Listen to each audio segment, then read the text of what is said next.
Hello and a very warm welcome to a brand new edition of World Panorama with me, Frank Pereira, on Rajya Television. Over the next half an hour, we'll bring you a roundup of all the significant events to have happened around the world this week. But first, a look at the headlines. Tensions escalate as Russia ships new anti-missile system into Syria. Washington concerned about the development. Moscow says there is no need to worry. Defense system expands Russia's anti-air capability in northwest Syria significantly.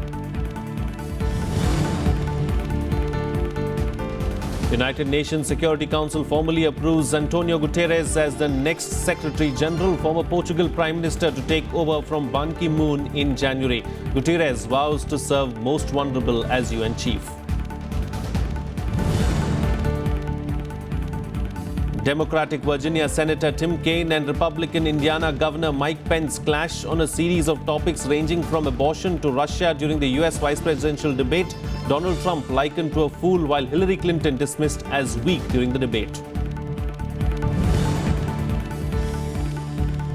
Court of Arbitration in Sport reduces Maria Sharapova's drugs ban from 2 years to 15 months. Russian lashes out at International Tennis Federation after the verdict. Tennis ace was banned earlier this year for use of meldonium. Well, Russia confirmed it has sent an S-300 air defense missile system to its naval base in Syria's port of Tartus. A defense ministry spokesman said that the purpose of the system was to guarantee the security of the base from the air. The move comes amid growing tension with the West. On Monday, the US halted talks with Russia on trying to coordinate airstrikes against jihadists. Clearly, there is no solution in Syria in sight at the moment.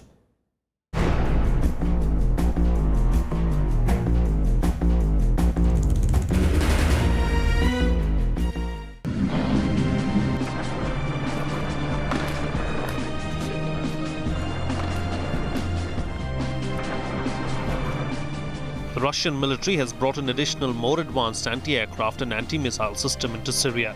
While fully in place but not yet activated, the system, which was shipped in at the beginning of this month, is a newer, modified version of the S-300 VM, also known as the SA-23. The Syrian Arab Republic received an S-300 anti-aircraft missile system. This system is designed to ensure the safety of the naval base in Tartus and ships located in the coastal area.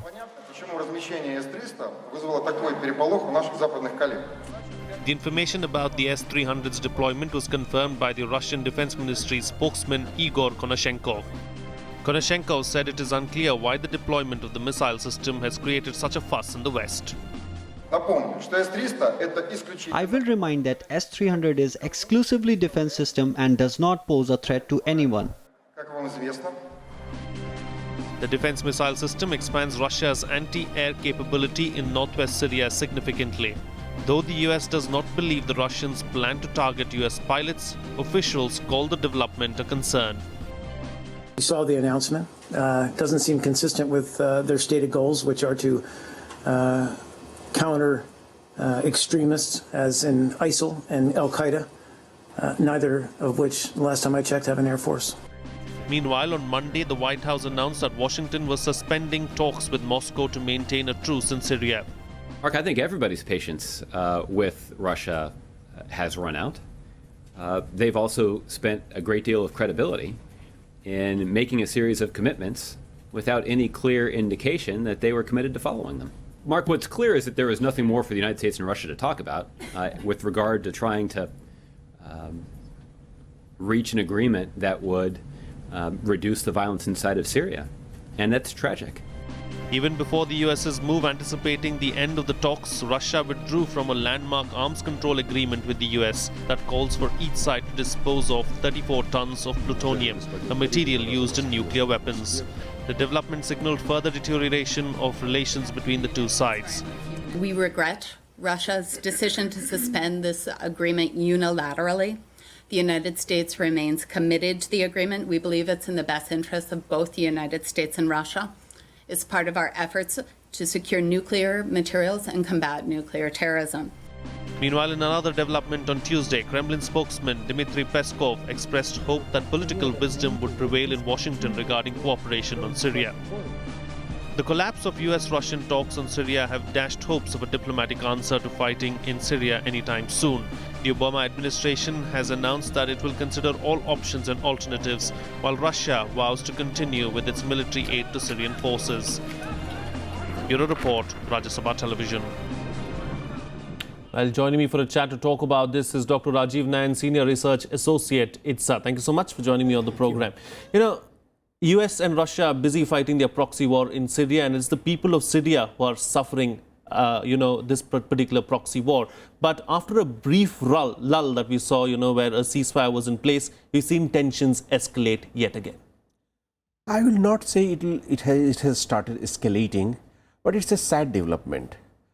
In last 3 to 4 months, we witnessed some positive developments taking place on Syria between the two great powers, United States and Russia.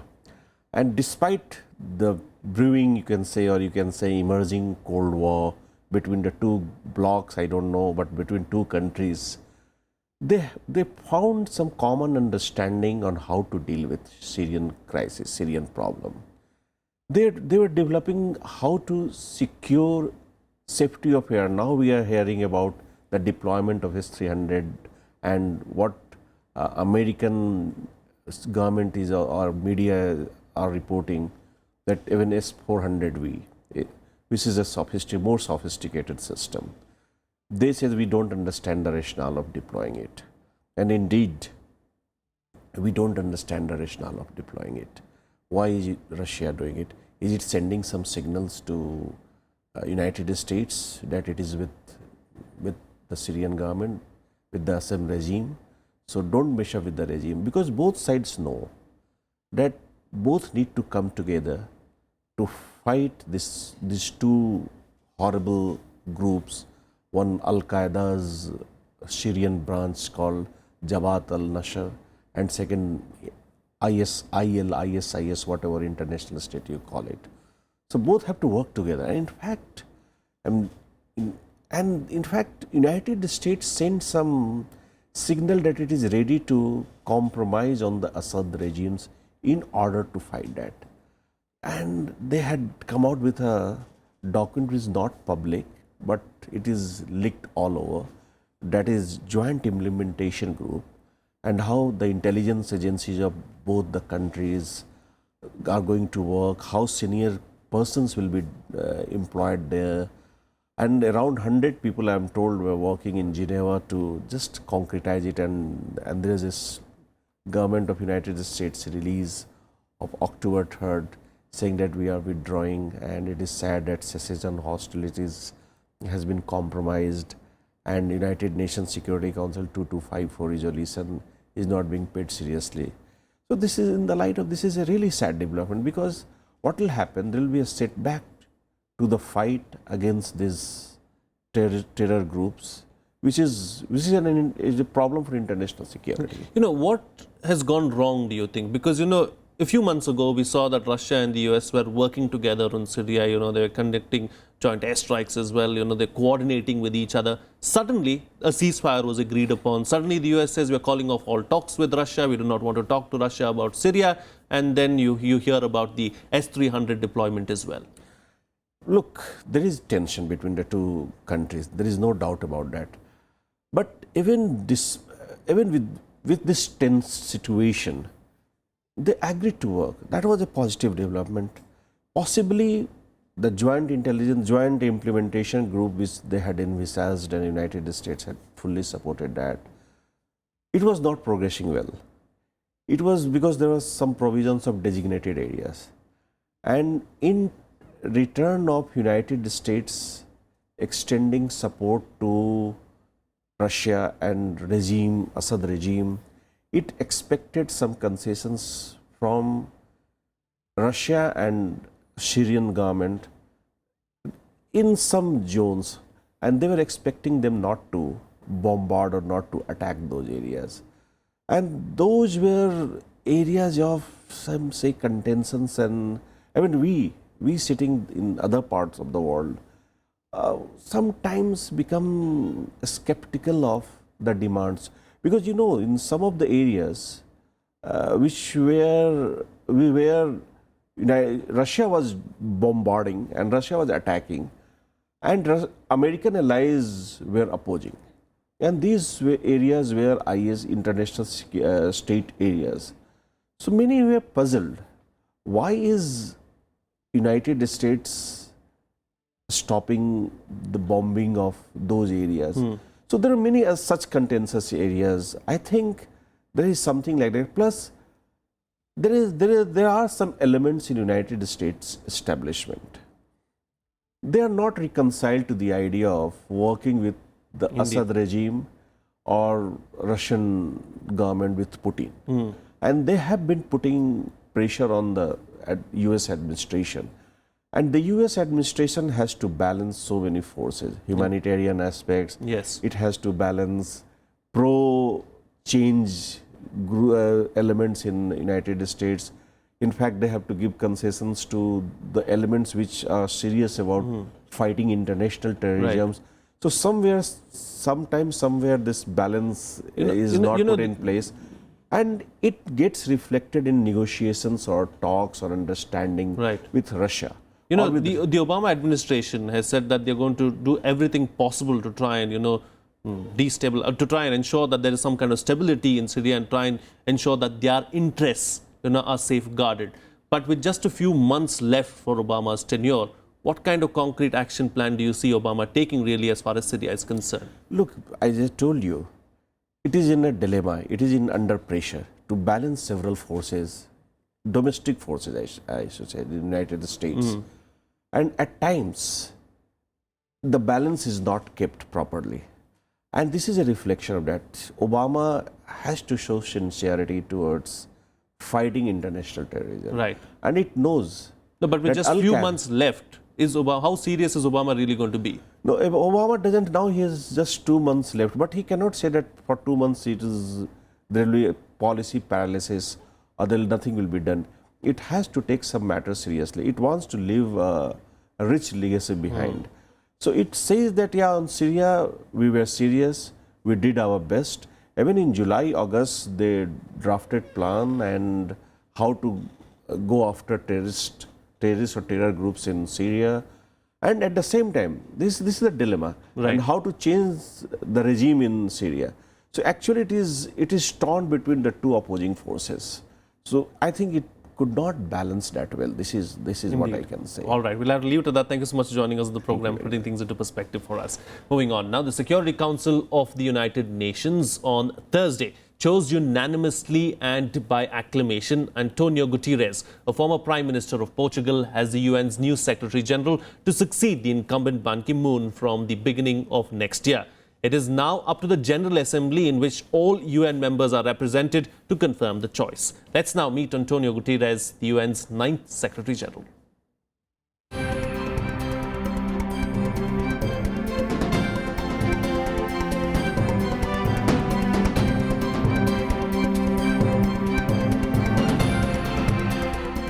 Antonio Guterres was on Thursday formally nominated by the UN Security Council as the organization's next Secretary General, and in the coming days his name will be given to the 193-member General Assembly for formal approval. At its 7,782nd meeting, held in private on October 6, 2016, the Security Council considered the question of the recommendation for the appointment of the Secretary General of the United Nations. The Security Council adopted by acclamation the following resolution. The Security Council, having considered the question of the recommendation for the appointment of the Secretary General of the United Nations, recommends to the General Assembly that Mr. Antonio Guterres be appointed Secretary General of the United Nations for a term of office from January 1, 2017 to December 31, 2021. Guterres, who was the Prime Minister of Portugal from 1995 to 2002, will be the first national leader to take the role as the world's top diplomat. But there will be no honeymoon period for the former UN High Commissioner on Refugees. Come January, when he formally takes over from the departing Ban Ki-moon, Guterres will lead the UN through the flurry of regional conflicts, including global rise in terrorism, a painful Syrian war, the international refugee crisis, and an ever-growing gulf between Russia and the West. To describe what I feel at the present moment, two words are sufficient: gratitude and humility. Gratitude, but also humility. Humility when facing the dramatic problems of today's world, and humility that is needed to serve, and especially to serve those that are most vulnerable, the victims of conflict, of terrorism, the victims of the violation of rights, the victims of poverty and the injustices of this world. Guterres, who led the UN Refugee Agency for 10 years, will take over from Ban Ki-moon early next year.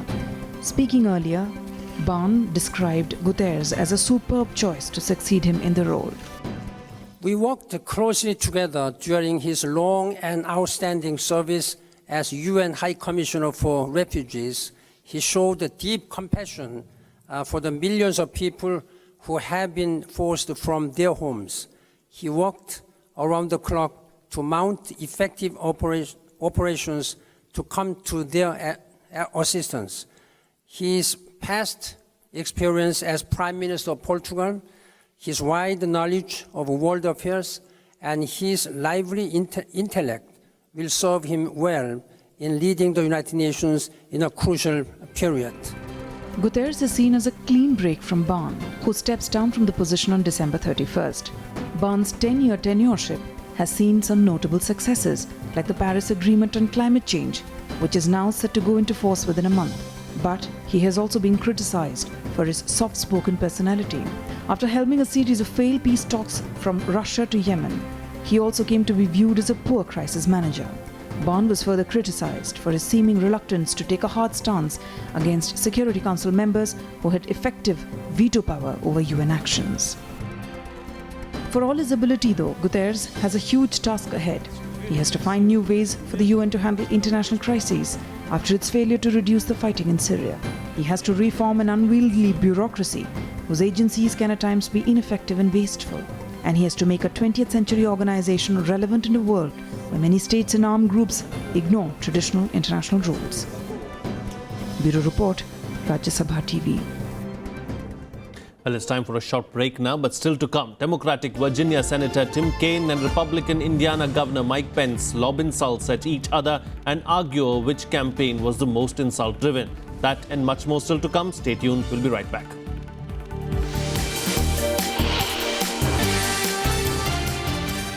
Welcome back. You're watching Rajya Sabha Television. Well, the United States witnessed its first and only vice presidential debate of 2016 earlier this week.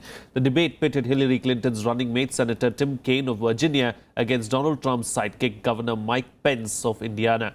In a 90-minute-long debate, both the vice presidential hopefuls launched attacks on presidential nominees Trump and Clinton. The debate was held at Longwood University in Farmville, Virginia. Yes, ma'am.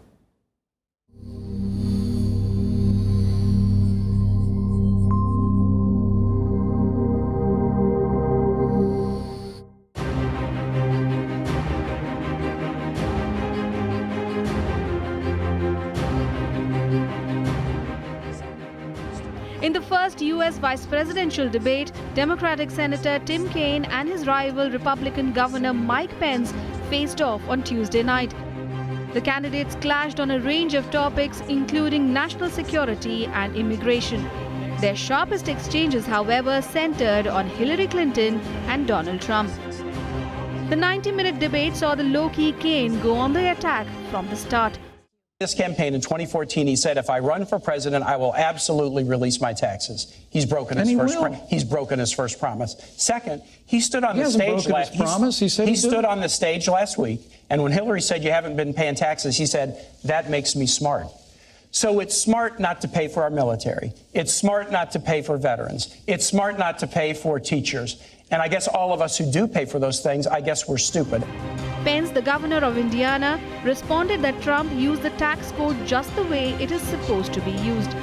Trump has filed over 100 pages of financial disclosure, which is what the law requires. But he said he would release his tax returns. The American people can review that, and he's going, Senator, all right, he's going to release his tax returns when the audit Social Security. is over. Richard Nixon released tax returns when he was under audit. They're going to raise your taxes. We're going to cut your taxes. 58-year-old Senator Kane also criticized Trump's complimentary remarks about Russian President Vladimir Putin. On Russia. So let's start with not praising Vladimir Putin as a great leader. Donald Trump and Mike Pence have said he's a great leader. And Donald Trump has business dealings with Russia that he refuses to disclose. Hillary Clinton has gone toe-to-toe with Russia. She went toe-to-toe with Russia as Secretary of State to do the New START agreement to reduce Russia's nuclear stockpile. She's had the experience doing it. She went toe-to-toe with Russia and lodged protests when they went into Georgia. And we've done the same thing about Ukraine, but more than lodging protests, we've put punishing economic sanctions on Russia. Pence, however, contended that Putin will respect Trump because of his strength. In the wake of Hillary Clinton's tenure as Secretary of State, where she was the architect of the Obama administration's foreign policy, we see entire portions of the world, particularly the wider Middle East, literally spinning out of control. I mean, the situation we're watching hour by hour in Syria today is a result of the failed foreign policy and the weak foreign policy that Hillary Clinton helped lead in this administration and create. The vice presidential debate saw Pence coming on top with a narrow win, with 48% voters saying he did a better job than Tim Kaine. Republican presidential nominee Donald Trump and his Democratic rival Hillary Clinton will have their second debate on Sunday. Bureau Report, Rajya Sabha TV. Well, much else has unfolded around the world this week. Here's a roundup of the other international news of the week in Globe Watch.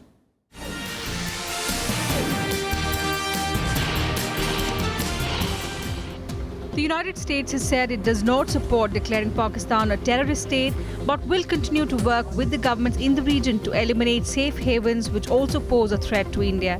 The US also called for a meaningful dialogue between India and Pakistan to address differences, including the Kashmir issue, and to bring down the recent tensions.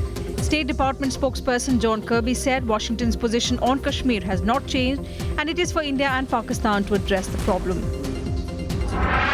The Paris Agreement on climate change will enter into force on the 4th of November, as enough countries have signed the landmark accord to cut emissions.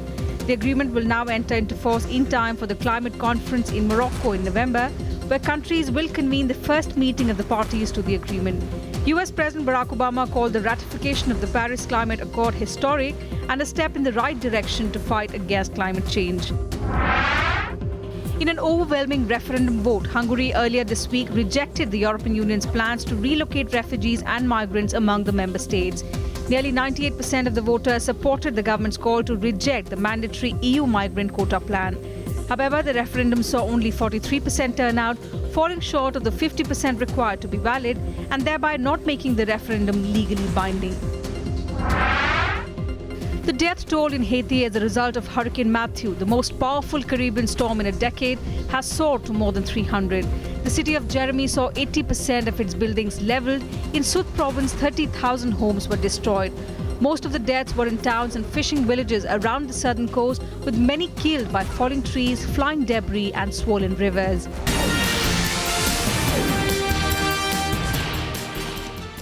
Moving on, now Maria Sharapova's 2-year doping ban was reduced to 15 months following her appeal to the Court of Arbitration for Sport. The 5-time Grand Slam winner was initially banned by the International Tennis Federation for 2 years after testing positive for meldonium at the 2016 Australian Open. The Russian will be able to return to the tennis court in April 2017.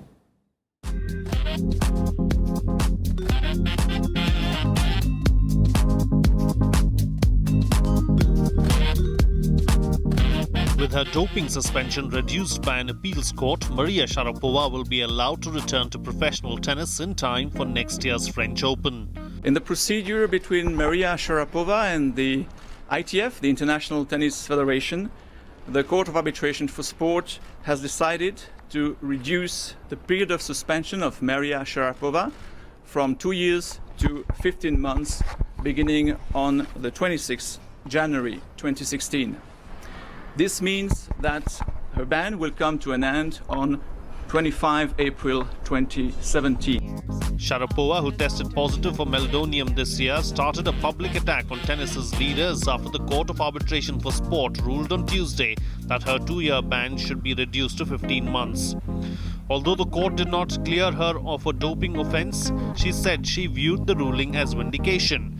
and she sharply criticized the International Tennis Federation for its handling of the case. Well, I got a 24-month suspension, but they wanted 4 years from me, Charlie. The ITF wanted to ban me for 4 years. And I went through the ITF hearing, which in front of an arbitration that was chosen by the ITF. So I'm in a hearing knowing that the people I'm speaking to, this was 4 or 5 months back in London, the people that I'm speaking to were chosen by the people that I'm actually in a fight with. So that, I'm not sure, they call that neutral. That's not neutral. CAS is neutral, and this is what CAS has awarded to me. In the ruling that accompanied its decision, the CAS stated Sharapova's degree of fault fell short of the ITF's description of significant, but the player was still the sole author of her own misfortune in carrying on taking meldonium after the drug had been added to the World Anti-Doping Agency's banned list. The panel in charge of this matter had to examine whether the player's fault was significant or not significant. The CAS arbitrators considered that Ms. Sharapova bore some degree of fault as she and her entourage failed to make sure that the substance contained in a product that she has been taking over a long period of time remained in compliance with the anti-doping regulations. Sharapova revealed in March that she had tested positive at the Australian Open for meldonium, a drug banned as of Jan 1st, 2016. The Russian said at the time that she was unaware of the change in the drug's status. All of a sudden, I'm sitting in my bedroom, I get an email from the ITF saying I had this violation. I just thought, how could I have not known this? There were so many ways I could have known, and I did not. And I've had a lot of time to think about it, and I've obviously, I think I took it for granted that I became comfortable with the fact that it was just natural for me to take something that was completely legal, that I was getting laboratory reports from Moscow and confirmation that it was legal. Meldonium was added to the banned list at the start of the year, having been on WADA's monitoring list for all of 2015, and athletes were warned several times by email it was about to be prohibited. These emails were not read by the tennis star. Sharapova will be free to return to competition on April 26 next year, and theoretically, her first tournament back could be the French Open. But she may need to quickly accumulate ranking points to qualify for Paris and Wimbledon unless she is handed wild cards. Bureau Report, Rajya Sabha Television. Well, from high chairs to balloons shaped like cartoon speech bubbles, artworks from around the world went on display at the Freezer London this week. A huge fair mixing creations by new artists and more established names. This year's fair, which also has an associated Freezer Masters fair displaying older works, features a gallery section recreating exhibits from the 1990s. I'm going to leave you with these visuals from London. See you again next time.